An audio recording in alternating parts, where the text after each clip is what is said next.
Hello दोस्तों, मैं हूं शशि और शशि मैथ्स के एक नए सेशन में आप सभी का बहुत बहुत स्वागत है। तो आज मैं फिर आपके सामने लेकर के आ गया हूं बिहार पुलिस का सेट 10, जिसमें हम लोग इस सेट 10 का सभी क्वेश्चन का प्रैक्टिस करने वाले हैं। तो आइए इसी उत्साह के साथ हम आज का सेशन यहीं पे स्टार्ट करते हैं। तो ये रहा आपके सामने कुछ बातें। हाँ, लाइक शेयर सब्सक्राइब तो आप लोग कर ही देते हैं, इसमें कहने की कोई बात ही नहीं है। तो आइए हम सीधा क्वेश्चन देखते हैं क्या क्या आज का क्वेश्चन है। यहाँ पर मैं आज आपके लिए बहुत ही अच्छा क्वेश्चन चुन करके लेकर के आया हूँ, जो कि पिछले कई वर्षों में बिहार पुलिस द्वारा पूछा जा चुका है ये क्वेश्चन। तो यहाँ पर आज के सेशन का हमारा फर्स्ट क्वेश्चन रहा आपके सामने कुछ इस तरह से। आपको यहाँ पर क्वेश्चन दिख रहा होगा। यहाँ पर क्वेश्चन में बोला जा रहा है कि 5 सदस्यों के एक परिवार की औसत आयु 3 वर्ष पहले 17 वर्ष थी। एक बच्चे के जन्म के बाद परिवार की वर्तमान आयु वही है। बच्चे की वर्तमान आयु क्या है? आपके सामने ऑप्शन है। ए में 2 वर्ष, बी में 3 वर्ष, सी में 2.4 वर्ष और डी में है 8 वर्ष। तो हमें बताना है कि बच्चे की वर्तमान आयु क्या है। आइए करते हैं एकदम ही प्यार से, एकदम ही आराम से, एकदम ही सहजता के साथ आज के सभी क्वेश्चन का हम सॉल्यूशन करने वाले हैं। तो यहाँ पर बोला जा रहा है क्वेश्चन नंबर फर्स्ट में कि 5 सदस्यों के एक परिवार की औसत आयु दिया गया है यहाँ पर 17 वर्ष। 3 वर्ष पहले 17 वर्ष थी।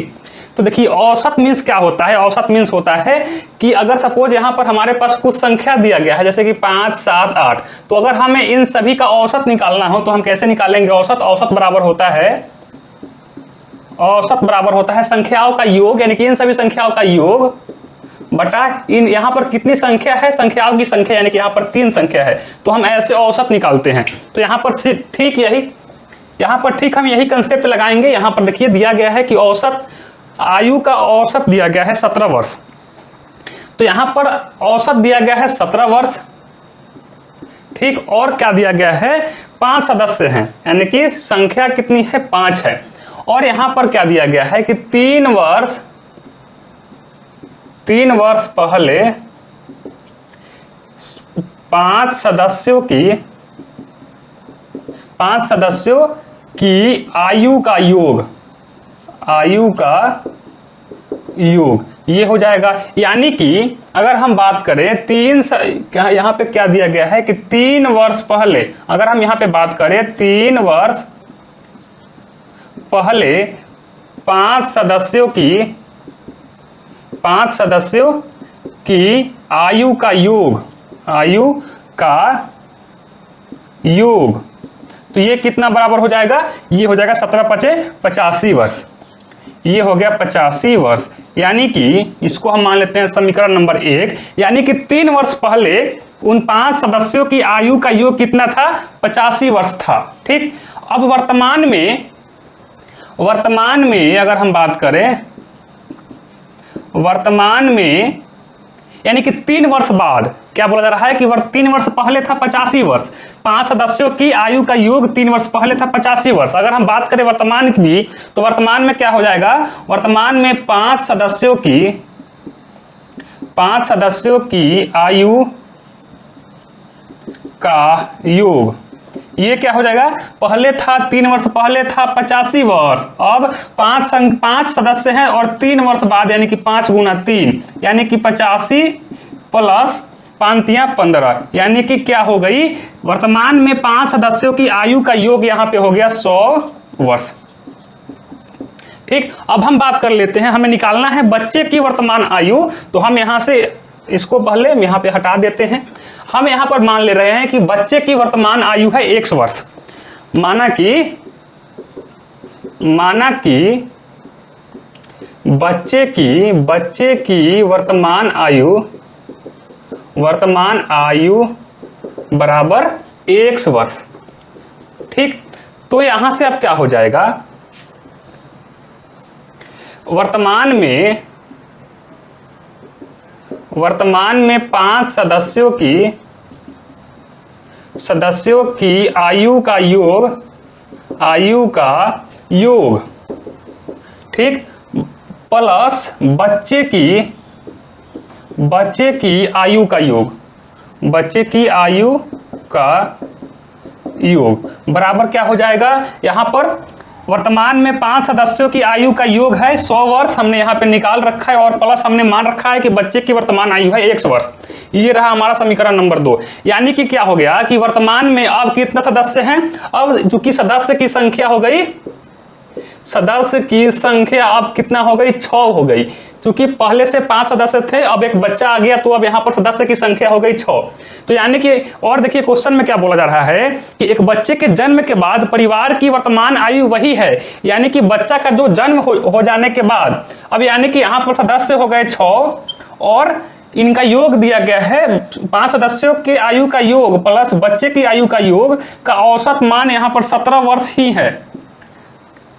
आया बात समझ में? सदस्य हो गए 6 और बच्चे की जन्म होने के बाद भी 5 सदस्य का आयु का योग, वर्तमान में 5 सदस्य का आयु का योग प्लस वर्तमान में बच्चे की आयु का योग का औसत कितना है, 17 वर्ष है। तो यहां से अब क्या हो जाएगा, ये हो जाएगा 100 प्लस x बराबर 17 छक्का 102, इसलिए x बराबर क्या हो गई, x बराबर हो गई 2 वर्ष। ये रहा हमारा आंसर।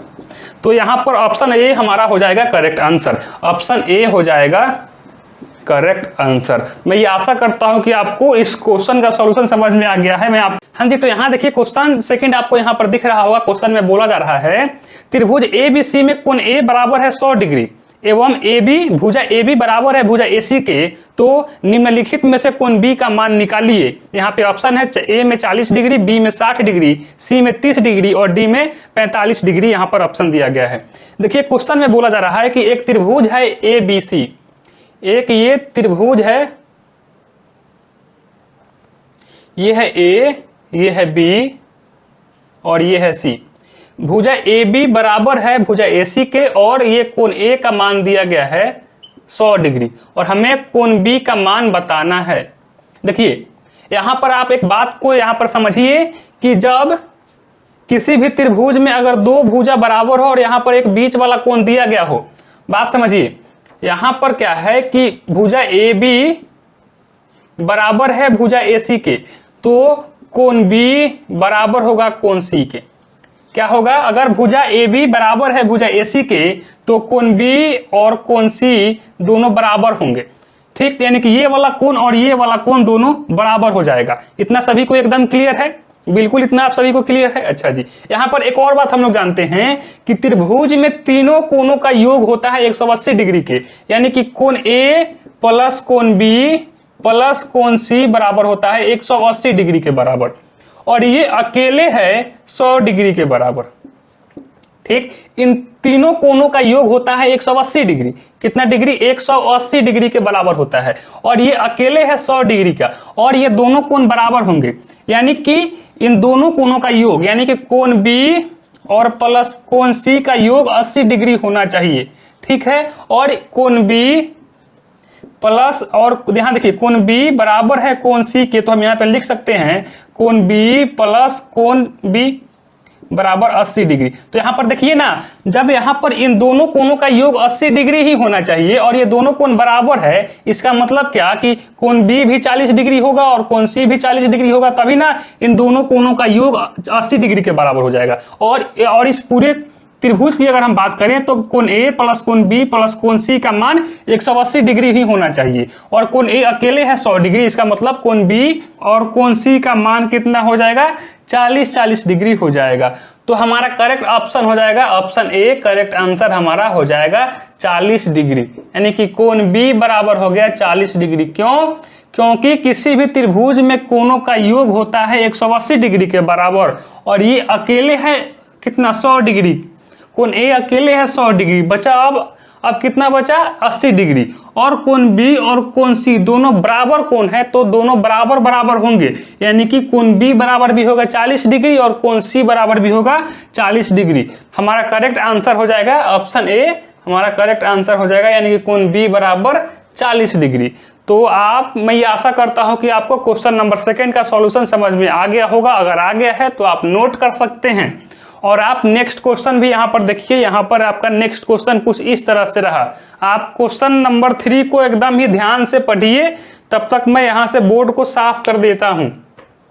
एकदम ही प्यार से क्वेश्चन को पढ़िए, और आप वीडियो को पॉज करके पहले क्वेश्चन थर्ड को एकदम ही ध्यान से देखिए और उसका सॉल्यूशन खुद से करिए, उसके बाद अपने आंसर को हमारे आंसर से मैच कर लीजिएगा। ठीक है, तो वीडियो को आप यहीं पे पॉज करिए और क्वेश्चन 3 का सॉल्यूशन पहले खुद से करिए। यहाँ पे बोला जा रहा है एक समबाहुभुज के जिसमें प्रत्येक कोण की माप 108 डिग्री है, उसमें कितनी भुजा रह सकती है। ऑप्शन ए में है 7, ऑप्शन बी में है 9, ऑप्शन सी में है 6 और ऑप्शन डी में है 5। देखिए क्या बोला जा रहा है कि एक समबाहुभुज है जिसमें प्रत्येक कोण 108 डिग्री है और हमें बताना है कि उस बहुभुज में कितना भुजा हो सकता है। तो हम लोग जानते हैं, देखिए अगर हम बात करें यहाँ पर थोड़ी सी मैं आपको बेसिक चीज़ें बता दूं, आप उसके बाद आप आराम से शॉर्ट ट्रिक से इस क्वेश्चन का सॉल्यूशन आप कर सकते हैं। कि अगर हम बात करें किसी भी बंद आकृति की, अगर हम बात करें किसी भी बंद आकृति की, तो जितना कोण होगा उतना ही उस आकृति में भुजा होगा। जितना उस आकृति में कोणों की संख्या होगी उतना ही उस आकृति में भुजाओं की संख्या भी होगी। अगर हम बात करें इस आकृति में, तो यहाँ देखिए कोणों की संख्या है 3, तो यहाँ पर देखिए भुजाओं की संख्या भी है 3। यहाँ देखिए इस आकृति में कोणों की संख्या है 4, तो यहाँ पर देखिए भुजाओं की संख्या भी है 4। यहाँ पर देखिए कोणों की संख्या है 6, तो यहाँ पर देखिए भुजाओं की संख्या भी है 6। तो यानी कि अगर हम किसी भी बंद आकृति की बात करें तो कोणों का संख्या बराबर क्या होगा, भुजाओं की संख्या। और यहाँ देखिए क्या है, अगर हम बात करें, आपको मैं एक फॉर्मूला बता देता हूं कि अगर हम यहाँ पर पहले ये मान ले रहे हैं कि माना कि बहुभुज में n भुजा है,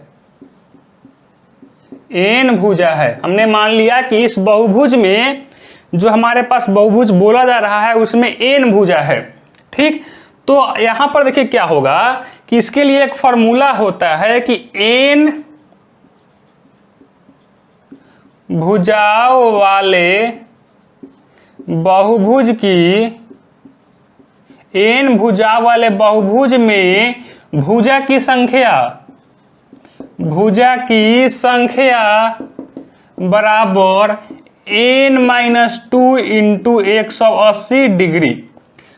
n भुजा वाले बहुभुज में भुजाओं की अगर हम संख्या की बात करें तो इसके लिए एक फॉर्मूला होता है n-2 गुना 180 डिग्री। और यहाँ पर देखिए क्या बोला जा रहा है कि प्रत्येक कोण 108 डिग्री के बराबर है। यहाँ पर हर एक कोण 108 डिग्री के बराबर है। कितना डिग्री, 108 डिग्री के बराबर है। और उसमें कितना भुजा है और उसमें कोण कितना है, मैंने आपको अभी बताया कि किसी भी बंद आकृति में कोणों की संख्या बराबर होता है भुजाओं की संख्या। तो एक तरह से यहाँ जो बहुभुज है इसमें जितना भुजा होगा उतना ही कोण होगा। तो यानी कि एक कोण का मान दिया गया है 108 डिग्री और इसमें कोण कितना है, तो n है, तो गुना n बराबर n-2 और गुना 180 डिग्री। यहाँ से आप आराम से n का मान निकाल सकते हैं। ये हो गया 108 n बराबर 180 n माइनस 360 होगा। तो यानी कि ये क्या हो गई, 360 बराबर 180 n माइनस 108 n, यानी कि ये क्या हो गई 360 बराबर, यहाँ से माइनस करिए क्या हो जाएगा 100, ये हो जाएगा 10 में से 8 जाएगा 2, 7 यानी और एक यानी कि 72 n। इसलिए n बराबर 360 बटा 72। ये कितना बार में कट जाएगा, शायद 72 पाँचे होता है 360, इसलिए n बराबर आ गया 5 हमारा करेक्ट आंसर। तो आप यहाँ पर एक बात को ध्यान में रखिएगा, किसी भी बंद आकृति की अगर हम बात करें तो उसमें जितना कोणों की संख्या होगा उतना ही उस बहुभुज में भुजाओं की संख्या भी होगी। तो यहाँ से हमने मान लिया ये कि उसमें उस बहुभुज में n भुजा है, तो इसके लिए एक फॉर्मूला होता है कि अगर n भुजा वाले बहुभुज में भुजाओं की संख्या की अगर बात किया जाए तो इसके लिए एक फॉर्मूला होता है n-2 इंटू 180 डिग्री। और यहाँ से हमने n का मान निकाल लिया। ये हम इस शॉर्ट ट्रिक के हेल्प से हम यहाँ से उस भुजाओं की, उस बहुभुज में भुजाओं की संख्या का मान हम यहाँ से निकाल लिए। तो हमारा करेक्ट आंसर हो जाएगा ऑप्शन डी हो जाएगा हमारा करेक्ट आंसर। हमारा ऑप्शन डी हो जाएगा करेक्ट आंसर 5, n बराबर 5। तो ठीक, तो ये रहा हमारा क्वेश्चन नंबर 3। अब मैं ये आशा करता हूं कि आपको इस क्वेश्चन का सॉल्यूशन समझ में आ गया होगा। तो आप इन सभी को नोट करिए, उसके बाद हम नेक्स्ट क्वेश्चन की ओर बढ़ते हैं। आपको वहां पर नेक्स्ट क्वेश्चन अब दिखेगा भी। यहाँ पर देखिए क्वेश्चन नंबर 4 दिया गया है। आप क्या करिए, वीडियो को पॉज करिए और इस क्वेश्चन का सॉल्यूशन पहले खुद से करिए। उसके बाद आप अपने आंसर से मेरे आंसर को आप मैच कर लीजिएगा, ठीक है। तो यहां से देखिए क्वेश्चन नंबर 4 को क्या आपने क्वेश्चन नंबर 4 का सॉल्यूशन कर लिए? देखिए कैसे होगा इसका सॉल्यूशन। यहाँ पे बोला जा रहा है क्वेश्चन नंबर 4 में एक चतुर्भुज के 3 कोण क्रमशः, यहाँ पर दिया गया है कि एक चतुर्भुज है, एक चतुर्भुज है, हमने मान लिया A B C and D, और ठीक है। और यहाँ पर बोला जा रहा है कि इसके कोण क्रमशः एक है 100 डिग्री, एक है 100 डिग्री, और एक है 48 डिग्री, और एक है 92 डिग्री। और हमें इस चतुर्थ कोण का मान बताना है। तो हमने मान लिया कि ये है थीटा डिग्री। देखिए चतुर्भुज में चतुर्भुज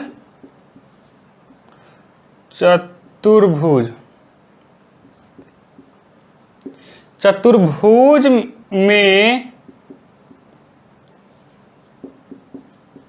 कोणों का योग होता है, कोणों का योग होता है 360 डिग्री के बराबर, ठीक। तो यहां से देखिए दिया गया है कि चारों कोणों का योग बराबर होता है 360 डिग्री के बराबर, यानी कि 100 प्लस 48 प्लस 92 प्लस थीटा बराबर 360 डिग्री। हमने चतुर्थ कोण को थीटा मान रखा है।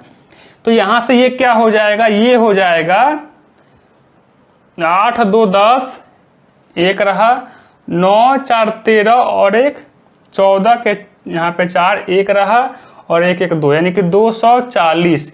8 2 10, 9 4 13 1 14 और एक 2, 240 प्लस थीटा बराबर 360।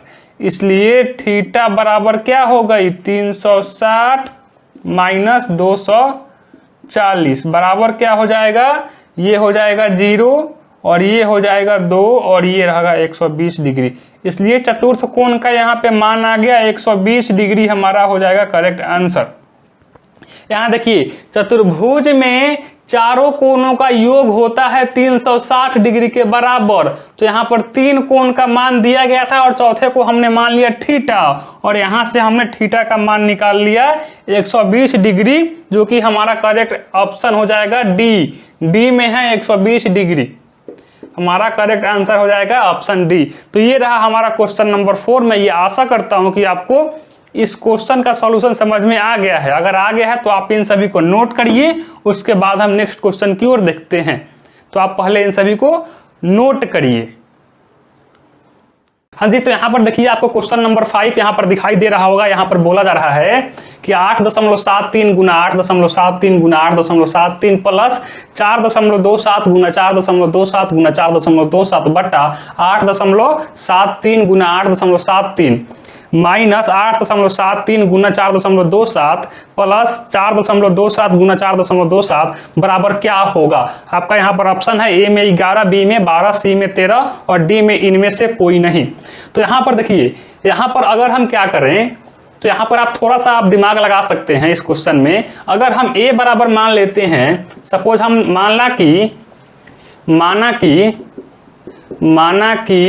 ए बराबर 8.73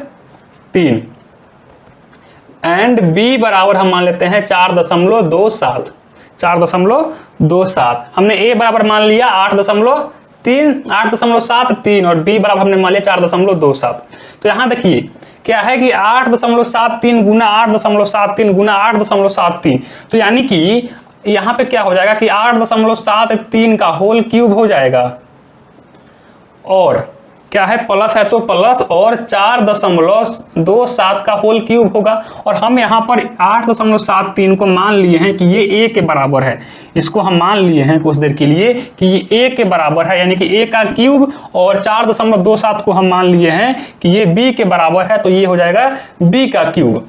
ठीक, ऐसे ही अब क्या हो जाएगा 8.75 गुना 8.75 यानी कि a का स्क्वायर माइनस 8.73 गुना 8.73 गुना 4.27, मतलब क्या कि a गुना b है, प्लस 4.27 गुना 4.27 है, तो यहाँ पर क्या हो जाएगा, ये हो जाएगा b का होल स्क्वायर।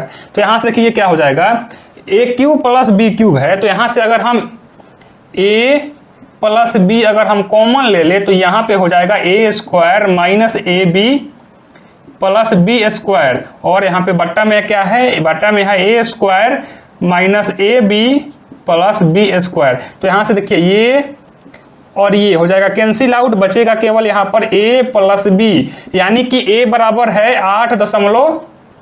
8.73 प्लस b बराबर है 4.27, यही ना है। तो यानी कि इसको अब हम जोड़ेंगे तो क्या हो जाएगा 7 प्लस 3 10 0, और ये हो जाएगा 7 2 9 और 1 10 0, और यहाँ पे 8 4 12 और 1 13, यानी कि 13.00, मतलब क्या कि 13 हो जाएगा हमारा करेक्ट आंसर। और ये रहा हमारा ऑप्शन 13 सी में है, हमारा करेक्ट आंसर हो जाएगा ऑप्शन सी जो कि 13 है। मैं ये आशा करता हूं कि आपको इस क्वेश्चन का सॉल्यूशन समझ में आ गया होगा। यहाँ पर हम शॉर्ट ट्रिक यहाँ पर थोड़ा सा दिमाग लगा दिए हैं कि हम यहाँ पर a बराबर मान लिए हैं 8.73 और b बराबर हमने मान लिया है कि कितना है 4.27 है। तो यहाँ पर a cube plus b cube बटा क्या हो गया है a square minus A B plus B square. हमने यहाँ से a cube plus b cube में से a प्लस b कॉमन लिए हैं, तो ये हो जाएगा a square minus A B plus B square, तो ये हो जाएगा कैंसिल आउट, बचेगा केवल a प्लस b। तो यहाँ से हमने मान पुट करके a प्लस b का मान निकाल लिए हैं 13, जो कि हमारा करेक्ट आंसर होगा ऑप्शन सी। तो ये रहा हमारा क्वेश्चन नंबर 5। तो आप इन सभी को नोट करिए और आप क्वेश्चन नंबर 6 को भी देखिए। आपके सामने क्वेश्चन नंबर 6 दिख रहा होगा, आप क्वेश्चन को ध्यान से देखिए और पहले वीडियो को पॉज करिए, उसके बाद सॉल्यूशन करिए क्वेश्चन नंबर 6 का। उसके बाद आप मेरे सॉल्यूशन देख करके अपने आंसर को मैच कर सकते हैं। तब तक मैं यहाँ से बोर्ड को साफ कर देता हूँ। आप क्या करिए, क्वेश्चन नंबर 6 को एकदम ही ध्यान से, एकदम ही प्यार से क्वेश्चन को बनाइए, मजा आएगा आपको क्वेश्चन बनाने में। यहाँ पर बोला जा रहा है यदि 36 आदमी 140 मीटर लंबी दीवार को 21 दिन में बना सकते हैं, तो उसी प्रकार की 100 मीटर लंबी दीवार को 18 दिन में कितने आदमी बना सकते हैं।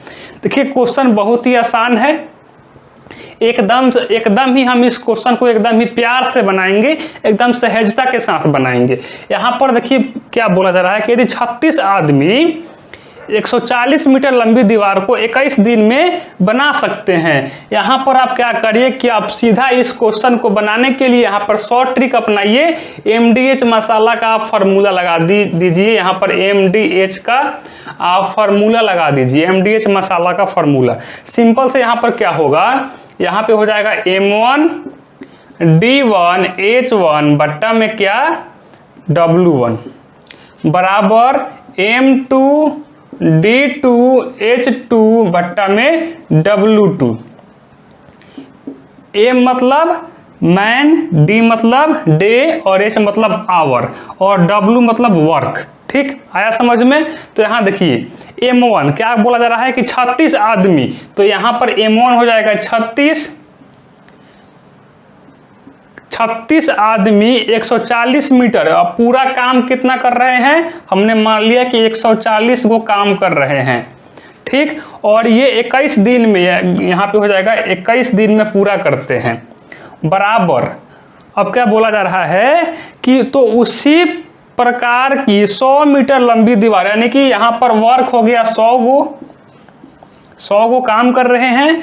100 मीटर लंबी दीवार को 18 दिन में, यहाँ पर दिन में 18 दिन में कितना आदमी करेंगे, तो हमने मान लिया कि इसको 1 दिन में 18 आदमी 100 मीटर लंबी दीवार को बना देंगे। तो यहाँ से देखिए अब ये क्या हो जाएगा, ये 0 से 0 हो जाएगा, कैंसिल आउट। यहाँ अब क्या हो जाएगा, ये हो जाएगा 36 गुना 21 गुना 10 और ये हो जाएगा 14 गुना 18 बराबर x। यहाँ से आप निकालिए क्या हो जाएगा मान, ये हो जाएगा 7 दूनी 14 और 7 त्रिका 21, ठीक। 3 छक 18 और 6 बार में 36 हो जाएगा 6 से, और ये हो जाएगा 2 से 3 बार में, यानी कि इसलिए x बराबर कितना आ गया, 10 या 30, यानी कि 30 आदमी क्या करेंगे, 100 मीटर लंबी दीवार को 18 दिन में 30 आदमी बना सकेंगे। तो यहाँ पर सिंपल हमने फंडा का यूज किया, MDH मसाला, फॉर्मूला यहाँ पर है MDH मसाला। तो ये रहा हमारा क्वेश्चन नंबर 6। मैं ये आशा करता हूँ कि आपको इस क्वेश्चन का सॉल्यूशन समझ में आ गया होगा। सिंपल क्या करना था, M1D1 H1 बटा W1 बराबर हमने मान लिया कि 36 आदमी 140 काम कर रहे हैं, कितना दिन में, 21 दिन में। और हम यहाँ पर देखिए क्या काम कर रहे हैं कि 140 मीटर लंबी दीवार को हम 140 काम मान ले रहे हैं, यानी कि काम की संख्या हम मान लेते हैं कि 140 है। और फिर देखिए क्या बोला जा रहा है कि उसी प्रकार की 100 काम हम मान लेते हैं, 100 मीटर दीवार की जगह पर हम 100 काम मान ले रहे हैं। तो यहाँ पर हमने 100 काम 18 दिन में कितना आदमी करेंगे, तो हमने मान लिया x, और यहाँ से हमने दोनों को कंपेयर करके यहाँ से हम x का मान निकाल लिए हैं, 30 आदमी पूरा करेंगे। तो ये रहा हमारा क्वेश्चन नंबर 6। आप बार बार जो हमसे कंप्लेन करते हैं ना कि सर आप शॉर्ट ट्रिक से क्वेश्चन बनाइए, आप सर क्या करिए, शॉर्ट ट्रिक से क्वेश्चन बनाइए। तो ये रहा आपका शॉर्ट ट्रिक से क्वेश्चन का सॉल्यूशन। जब आप इस क्वेश्चन का सॉल्यूशन लॉन्ग मेथड से करेंगे तो बहुत ही लेंथी हो जाएगा, ये गारंटी है। तो आप पहले सॉल्यूशन को नोट करिए, उसके बाद आप क्वेश्चन नंबर 7 को भी देखिए, यहाँ पर क्या बोला जा रहा है। क्वेश्चन को आप एकदम ही ध्यान से देखिए और वीडियो को पॉज करके क्वेश्चन का सॉल्यूशन खुद से करने का प्रयास करिए। उसके बाद अपने आंसर को मेरे आंसर से मैच कर लीजिएगा, ठीक। तो यहाँ पर आप पहले वीडियो को पॉज करके खुद से इस क्वेश्चन का सॉल्यूशन करिए। यहाँ पर देखिए क्वेश्चन नंबर 7 में बोला जा रहा है कि दो संख्याओं का गुणनफल यहाँ पर दिया गया है 2500, इनमें से एक संख्या दूसरी संख्या का 4 गुना है। तो हमें संख्या बताना है कि वह दोनों संख्या कौन कौन से होंगे। तो हम यहाँ पर सिंपल मान लेते हैं कि माना कि पहली संख्या बराबर a और दूसरी संख्या बराबर b। तो आइए प्रश्न से अकॉर्डिंग टू क्वेश्चन यहाँ पे क्या बोला जा रहा है कि दो संख्या का गुणनफल, यानी कि a गुना b बराबर दिया गया है 2500, ये हो गया हमारा समीकरण नंबर 1। और इनमें से एक संख्या दूसरी की 4 गुना है, तो हम मान लेते हैं कि a बराबर है 4b, ठीक। तो यानी कि हम यहाँ से मान ले रहे हैं, ऐसे मत करिए, हम यहाँ से मान लेते हैं कि b बराबर है b a का 4 गुना है, ठीक, जो कि क्वेश्चन में बोला जा रहा है। तो यानी कि यहाँ से a गुना और यहाँ पर b की जगह पर आप लिख सकते हैं 4 गुना a होगा बराबर 2500, ठीक। यानी कि b क्या है, a के 4 गुना है, तो हम यहाँ पर b के जगह पर 4a लिख लिए हैं, क्योंकि b बराबर है 4a। आप यहाँ पर देखिए क्वेश्चन में बोला भी जा रहा है। तो यानी कि ये हो गया क्या, 4a स्क्वायर बराबर क्या हो गई 2500, ठीक है। तो यहाँ से देखिए अब ये क्या हो जाएगा, क्या हम 4a स्क्वायर को 2a स्क्वायर लिख सकते हैं। अरे भैया 2 दूनी के 4a स्क्वायर हो ही जाएगा, यानी कि 4a स्क्वायर की जगह पर हम 2a का होल स्क्वायर कर सकते हैं, और यहाँ से हो जाएगा 2500, यानी कि 2a का होल स्क्वायर बराबर क्या हो जाएगा, यानी कि 50 का होल स्क्वायर।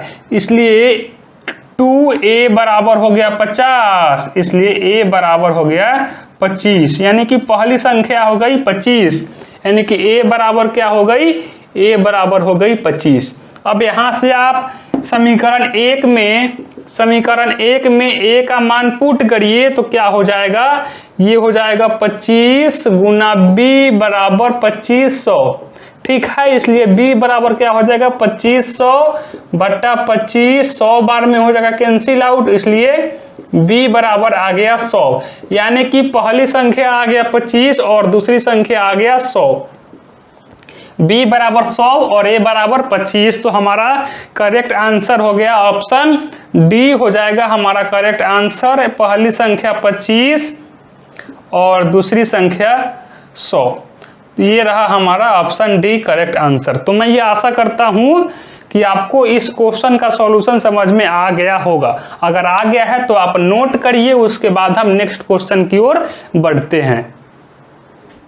हाँ जी, तो क्वेश्चन नंबर 8 आप देख रहे हैं, यहाँ पर बोला जा रहा है क्वेश्चन नंबर 8 में कि 800 रुपए का 3 वर्ष के लिए वार्षिक 6% की दर से ब्याज कितना होगा। ऑप्शन ए में है 24 रुपए, बी में है 144 रुपए, ऑप्शन सी में है 120 रुपए और ऑप्शन डी में है 18 रुपए।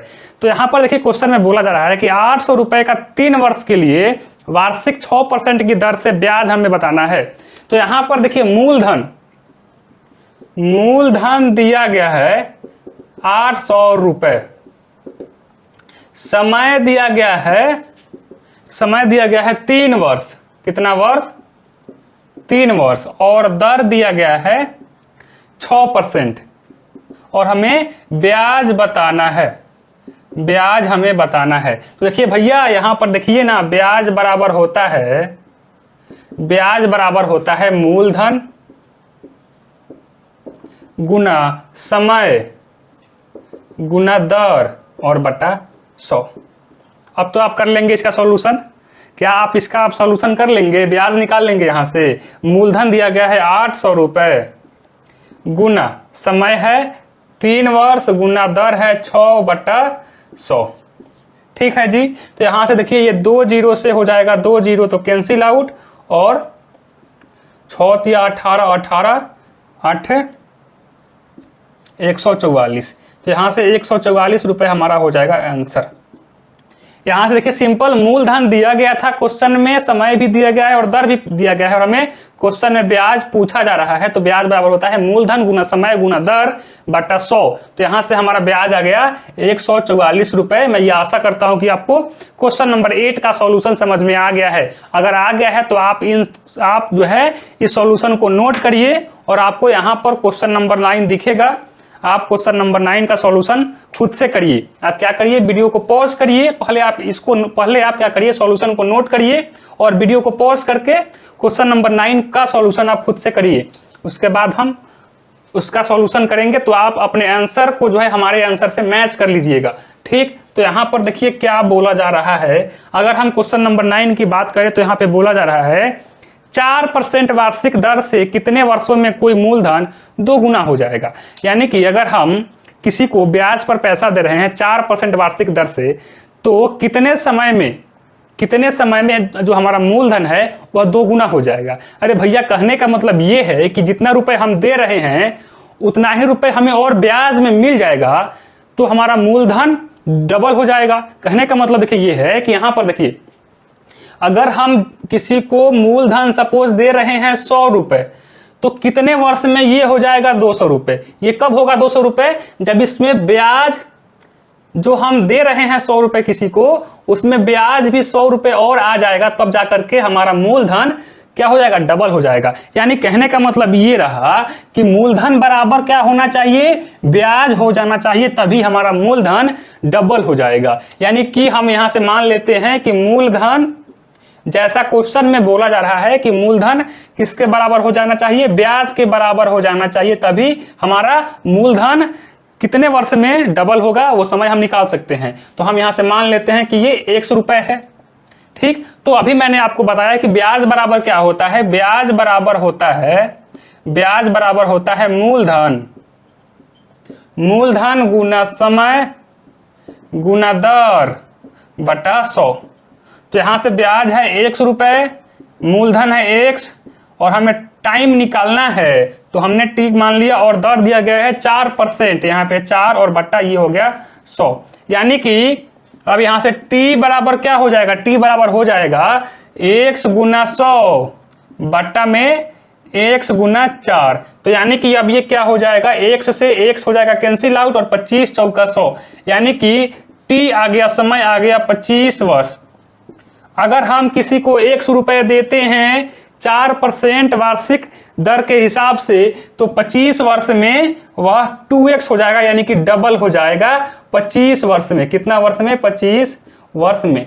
तो ये रहा हमारा क्वेश्चन नंबर 9। मैं ये आशा करता हूं कि आप लोग इस क्वेश्चन का सॉल्यूशन कर लिए होंगे और आपका आंसर भी हमारे आंसर से मैच कर रहा होगा।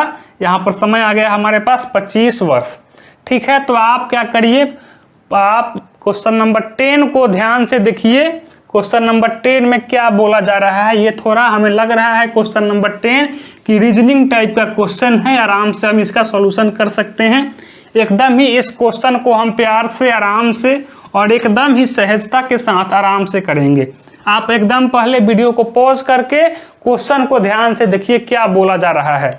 यहाँ देखिए बोला जा रहा है कि यहाँ पर है 6 है, 11 है, 21 है और 36 है और 56 है। यहाँ पर है 56 और हमें यहाँ पर क्या होगा ये हमें बताना है। तो हम लोग यहाँ पर देखिए क्या है, एक श्रेणी है। ठीक, निम्नलिखित श्रेणी में कौन सी संख्या पूर्ण करेगी।